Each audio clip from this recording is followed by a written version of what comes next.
Колович Најдова ја имаме во живо во дневникот. Ивана, каква е одлуката на судот? Да, Иван, пред околу половина час заврши распитот на полициските службеници од СВР Штип и полициската станица во Кочани. Кривичниот суд го прифати предлогот на обвинителството и определена е мерка притвор од 30 дена за сите 7 полициски службеници. Според она соопштение кое што го даде судот пред малку, притворот е определен поради сите три основи, односно можност за бегство, можност да влијаат врз сведоци и да ја повторат постапката. Според соопштението од кривичниот суд суди на претходна постапка во основниот кривичен суд Скопје, постапувајќи по предлогот на обвинителството за определување мерки за обезбедување присуство против 7 лица, службени лица во СВР Штип и Кочани, осомничени се за кривично дело, тешки дела против општата сигурност, која доцна попладневон или беа спроведени во судот и донесено е решение, како што кажав, да се прифати предлогот на обвинителството на сите 7 осомничени и да се определи мерка притвор во траење од 30 дена поради сите три основи за опасност, доколку или како што кажав се дадат во бегство, влијаат на сведоци или можност да ја повторат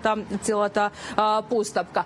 Распитот за сите 7, како што кажав, е завршен, се изготвени решенијата, дел од полициските службеници кои што се осомничени за ова дело веќе излегоа од судот. Ги прашавме дали знаеле за какви документи станува збор, дали биле свесни што подпишуваат, но и дали се чувствуваат виновни за целиот овој случај, односно за тоа дека во 2023 година подпишувале документи со кои што практично придонеле да се добие она дозвола за дискотеката во Кочани, меѓутоа се бранеа со молчење. Еве ја сликата.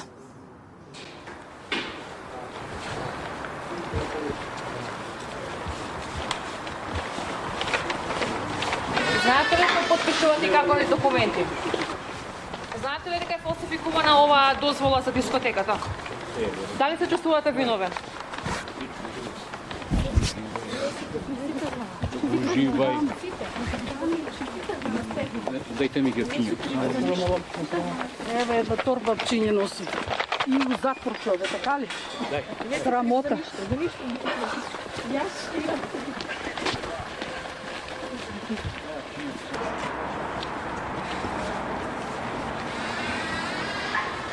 Дали ги подпишувате лажните документи за лиценцата во Кочани?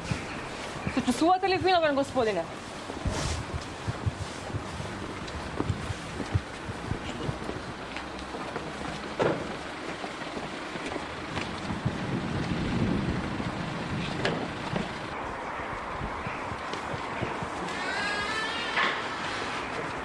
Подпишувате ли спорни документи за дискотеката во Кочани?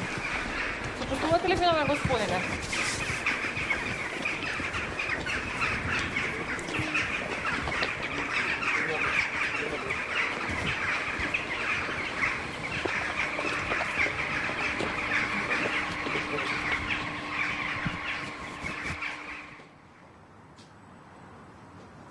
Да, видовме дел од овие осумничени полициски службеници, меѓувреме од судот беше изнесен уште еден од вкупно 7 темина, меѓутоа исто така се бранеше со молчење, инаку 7 полициски службеници од Кочани и Штип за кои што е отворена истрагата и бија спроведени овде во судот е поради тоа што истрагата ја води основното јавно обвинителство за гонење организиран криминал и корупција, а според нив тие сите заедно предизвикале значителна опасност за животот и телото на луѓето, возможувајќи кабаретот да работи во субстандардни услови, при што за жал починаа 59 лица, 196 беа тешко повредени. Иван, остануваме овде пред кривичниот